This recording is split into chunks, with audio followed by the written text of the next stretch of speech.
मैं तुम्हें एक नया दिल बख्शूंगा और तुम्हारे बातन में नई रूह डाल दूंगा।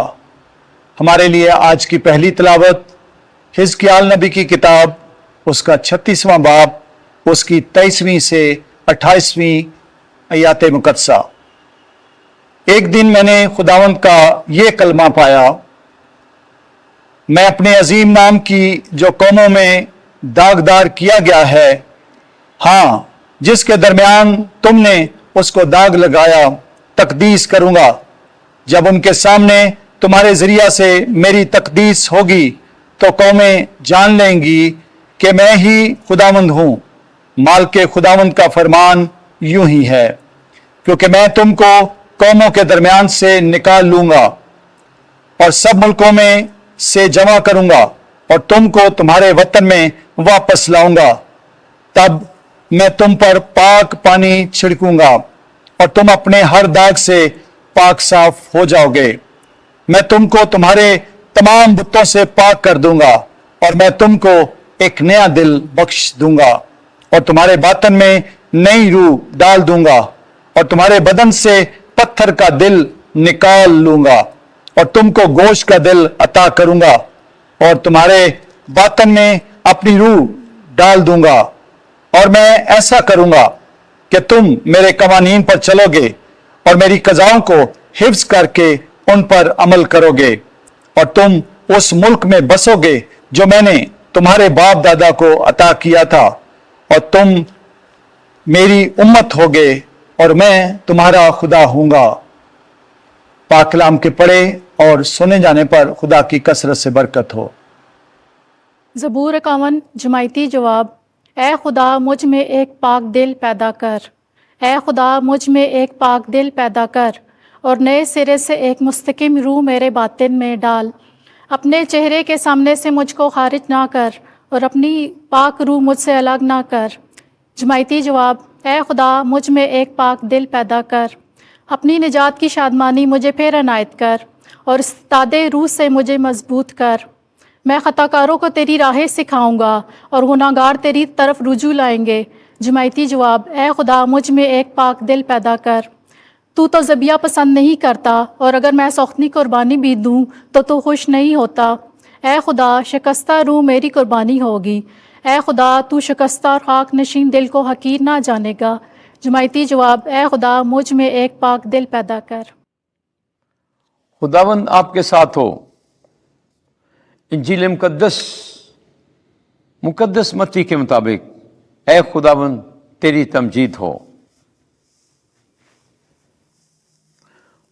22वां बाब पहली आयत से लेकर 14वीं आयत तक। जितने भी मिले उन्हें शादी में बुलाओ। एक दिन यसु सरदार कहनों और कौम के बुजुर्गों से तमसीलों में बात करने लगा और कहा कि आसमान की बादशाही उस बादशाह की मानंद है जिसने अपने बेटे की शादी की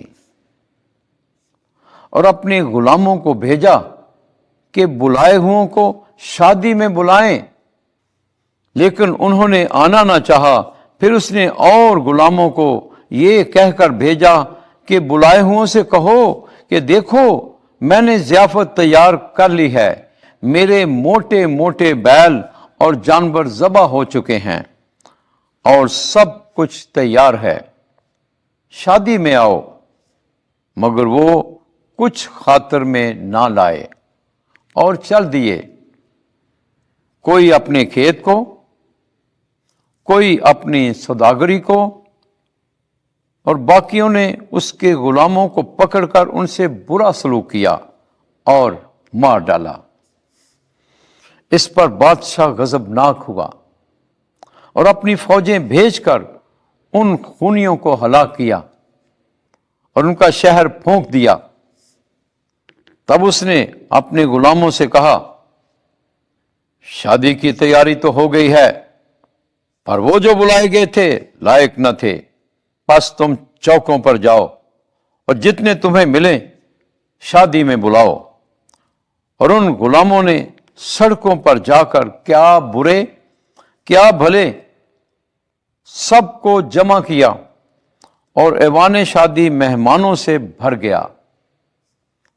اور جب بادشاہ مہمانوں کو دیکھنے اندر آیا تو اس نے وہاں ایک آدمی پایا جو شادی کی پوشاک پہنے نہ تھا، اور اس نے اس سے کہا، اے میاں، تو شادی کی پوشاک پہنے بغیر یہاں کیسے آیا؟ مگر وہ خاموش رہا۔ تب بادشاہ نے خادموں سے کہا، اس کے ہاتھ پاؤں باندھ کر اسے باہر کے اندھیرے میں ڈال دو، وہاں رونا اور دانتوں کا پسنا ہوگا، کیونکہ بلائے ہوئے بہت ہیں لیکن برگزیدہ تھوڑے۔ انجیل مقدس کے وسیلے سے ہمارے گناہ معاف کیے جائیں۔ اے مسیح، تیری ستائش ہو۔